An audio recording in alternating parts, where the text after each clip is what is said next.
Hi friends, welcome to my channel. আবার আমি আরেকটা ভিডিও নিয়ে চলে এলাম তোমাদের কাছে। তোমরা আমার সঙ্গে পুরো ভিডিওটা থেকো, ভালো লাগলে লাইক কমেন্ট শেয়ার করে দিও। আর নতুন যারা দেখছো আমার ভিডিওটা, তারা ভালো লাগলে সাবস্ক্রাইব করে নিয়ে বেল বাটনটা অন করে নিও নোটিফিকেশনের জন্য। ওকে, তাহলে আজকের ভিডিওটা আমি স্টার্ট করছি।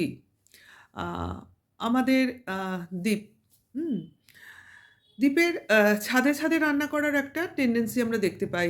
মাঠে ঘাটে রান্না করা, মাঠে মানে উঠোনে রান্না করা। অথচ দুটো রান্নাঘর কিন্তু ওর অলরেডি আছে। একটা আহ, বাড়ির মধ্যে, যেটা কিনা গ্যাসে রান্না হয়, আর একটা কিনা মাটির, আহ, ওদের পুরনো রান্নাঘর, যেখানে মাটির উনুনে রান্না হয়। তবু তার মা এত অসুস্থ, দিনে প্রচুর ওষুধ খান।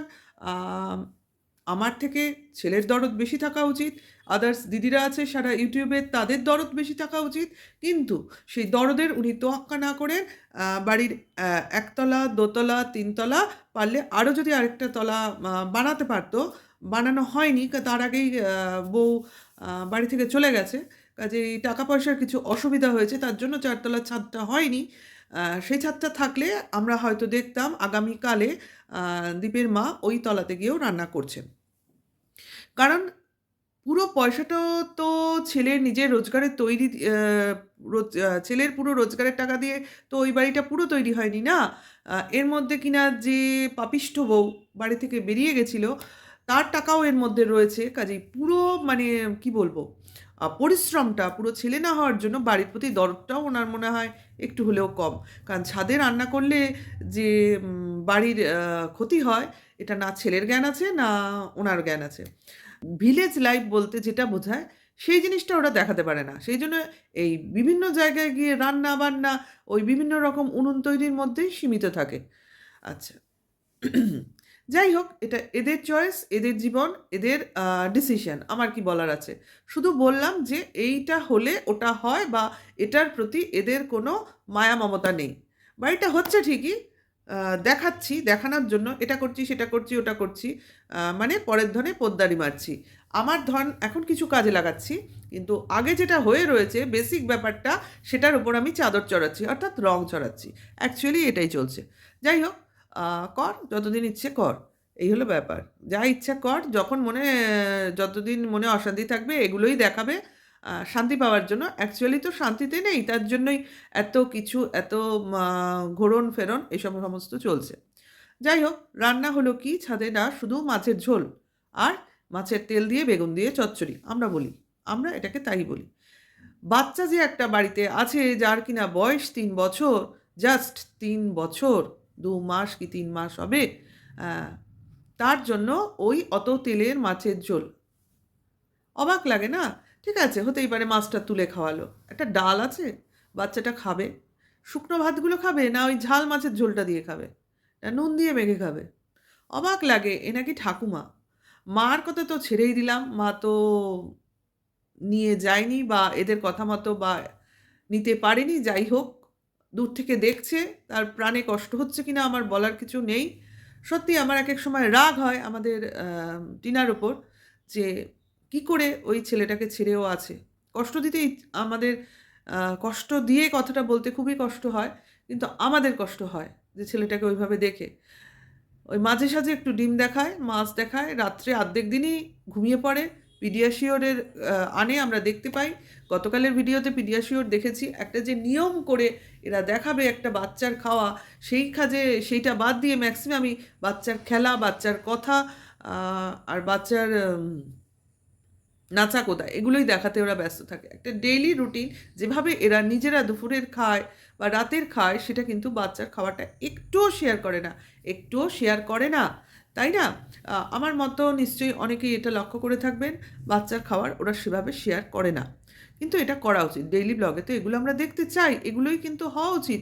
কারণ ওর কমেন্টস বক্সে অনেকেই বলেছে, এটা শুধু আমার একার কথা নয়। সেই জন্যই আমার মনে হলো এই কথাগুলো আমার ভিডিওতে আনা উচিত। যখন লোক বুঝছে তখন আমিও এটা নিয়ে বলতে পারি। ওকে, এইবার কি হলো না, দুপুরবেলা সবাই পিকনিকে চলে গেল। সরি সরি, এদের পিকনিক শুনতে শুনতে আমার মুখ দিয়েও পিকনিক বেরোয়। পিকনিক নয়, এরা মেলায় গেল, বাবা মা আর বাচ্চাটাকে নিয়ে, নাতিটাকে নিয়ে গেল, ঠিক আছে। হ্যাঁ, এখানে একটা কথা বলে রাখি, বাচ্চাটা স্কুলে গেছিল, স্কুল থেকে বাড়ি এলো, যে টোটোতে রোজ যায় সেই টোটোটা পায়নি বা আজকে তাতে যায়নি। আমার অবাক লাগে ওই বয়স্ক লোকটা তার নাতিকে স্কুলে দিয়ে আসা নিয়ে আসা করে, তার কাছে পয়সা থাকে না। সে একটা অন্য টোটোতে এসছে, সেই ভাড়াটাও ছেলের মানিব্যাগ থেকে তাকে নিতে হয়। এটা একবার বোঝা গেল। সেকেন্ড টাইম আবার বোঝা গেল যখন ওরা মেলায় যাচ্ছে। মেলায় টোটোতে করেই যাচ্ছে, তো সেই পয়সাটাও ছেলে সেই মুহূর্তে তার বাবা মাকে দিচ্ছে টোটোর ভাড়া হিসেবে। অবাক ব্যাপার না? বাবা মার হাতে কোনো পয়সা নেই, সব ওই ছেলে করায়ত্ত করে রেখেছে। ছেলে রোজগার করে বলে, অনেক ছেলেই রোজগার করে এবং অনেক বাবা মারই পেনশন থাকে না শেষ বয়সে, কিন্তু ছেলের দায়িত্ব থাকে তো তার রোজগারের কিছু সামান্য কিছু টাকা বাবা মার হাত খরচ রূপে তাদের হাতে কিছু রাখা। তাদেরও তো কিছু সকাল্লাদ থাকতে পারে। আশপাশে দোকান আছে, বাড়ির সামনে দিয়ে ফেরিওয়ালা যায়, এরকম দেখা গেছে। তারা এদিক ওদিক যায়, সেটাও আমরা দেখেছি। তাহলে সবসময় ছেলের কাছে টাকা পয়সা চাইতে হবে? অদ্ভুত একটা জিনিস আজকে আমার চোখে পড়লো, যেটা কিনা আমি বলতে বাধ্য হলাম আজকে। মানে এদের ফ্যামিলির মধ্যেই কিন্তু গলদ। শুধু যে বউকে নিয়ে বলবো বা টিনাকে নিয়ে বলবো এটা কিন্তু নয়, এদের ফ্যামিলির মধ্যে প্রত্যেকের সঙ্গে প্রত্যেকের রিলেশনের গণ্ডগোল। আমাদের দীপ নাকি মাকে খুব হেল্প করে, অনেকেই কমেন্টসে বলেছেন মার হাতে হাতে কাজ করো, ভালো লাগে, মাকে ফল কেটে দাও, খাও, সবজি কেটে দাও, হেল্প করো। মারা যখন মেলায় চলে গেল, ও ঘুরে ঘুরে দেখালো, দেখো বাড়িতে কাজ হচ্ছে, কীরকমভাবে ফ্লোরটা নোংরা হয়ে গেছে। মা ওই বয়সে মেলা থেকে ঘুরে এসে রাত্রিবেলা আবার যে ঘর ঝাড় দিচ্ছে, মুছছে, সেটা পরিষ্কারভাবে ও ভিডিওতে দেখালো। কিন্তু এরকম আমরা অনেক সময় দেখেছি যখন কিনা আমাদের দীপ বাড়িতে গেস্ট আসবে বলে বাড়ি ঝাড়পোছ করেছে।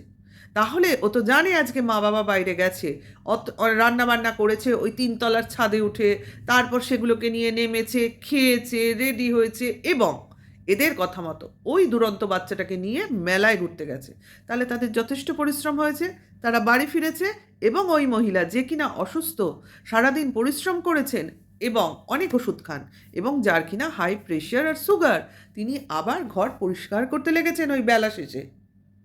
তাহলে ছেলে কি সেই সময় সেই হাতে হাতে কাজটুকু করে রাখতে পারতো না? সে ঘরে বসে কি করছিল? Video edit. তার আগেই তো ভিডিও পাবলিশ হয়ে গেছে। সারাদিনের ভিডিও কী ছিল? ওই সময় খাওয়া ছাড়া আর কোনো তো ভিডিও ছিল না। ওকে, এরপরে আসছি সন্ধেবেলায়, তখনও দিনের আলো ছিল।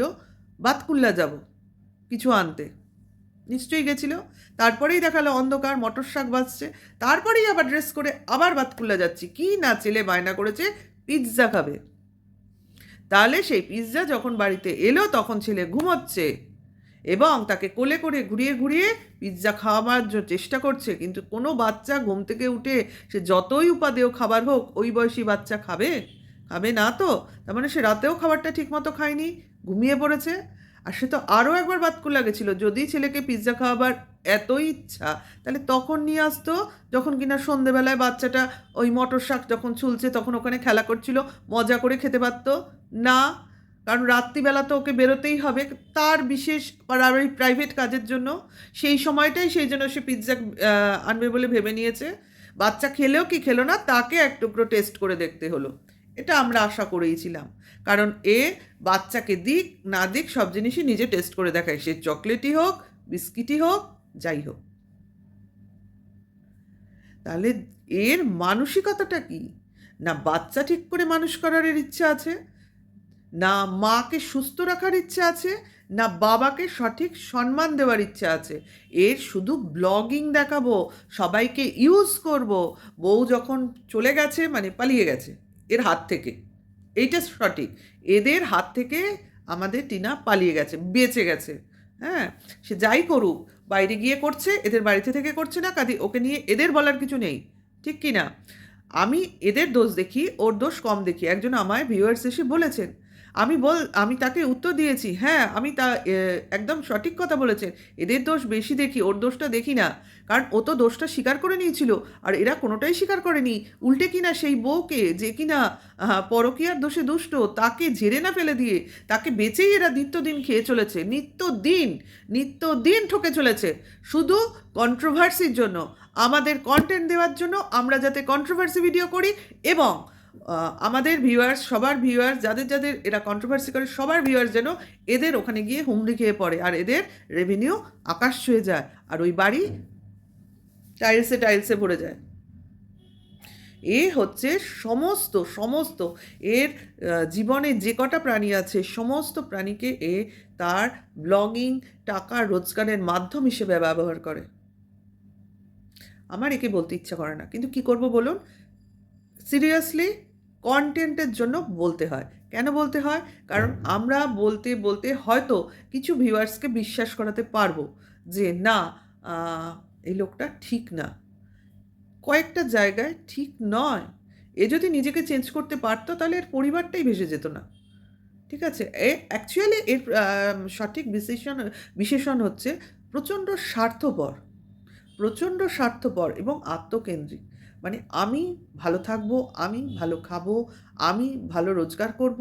হ্যাঁ, তা বলে ব্লগিংয়ে দেখাতে হবে না, কাজেই আশপাশের জিনিসটাও তো ভালো দেখাতে হবে। এটা তো বোঝাই যায়। কারণ যতদিন টিনা এখানে ছিল ৫ বছর, not a matter of joke, অনেকগুলো বছর কিন্তু। অনেকে বলেছে এতগুলো বছরেও ওর মায়া পড়েনি, কিন্তু এতগুলো বছরেও ও কিন্তু এদের খুঁটিনাটি দোষ-ত্রুটি এক বিন্দুও পর্দাতে টেনে আনেনি। এ কিন্তু সমস্ত মনের মধ্যে চেপেই ছিল। এর ভেতরে যেটুকু, অনেক অল্প বয়সে বিয়ে হয়েছে তো, তাহলে আশা আকাঙ্ক্ষা নিশ্চয়ই অনেক বেশি ছিল। ভেবেছে হবে, হবে, হবে, হবে করতে, করতে যখন কিনা তলানিতে ঠেকেছে, তখন এরা পুরোটাই বিট্রে করে দিল। এরা ওকে কোনোভাবেই অ্যাকসেপ্ট করতে পারল না এবং ফলশ্রুতি দেখে নিন, আমাদের সবার সামনে ক্লিয়ার। ওকে? তাহলে আজকে আর বলবো না। শুধু এর স্বার্থপর চরিত্রটা আবার আমি চেষ্টা করলাম আমার ভিউয়ার্সদের সামনে তুলে আনার জন্য। ওকে? তাহলে আজকে এইটুকুই। আবার আসবো অন্য সময়, অন্য একটা নতুন কোনো ভিডিও নিয়ে। সবাই ভালো থাকবেন, সুস্থ থাকবেন। Tata, good bye.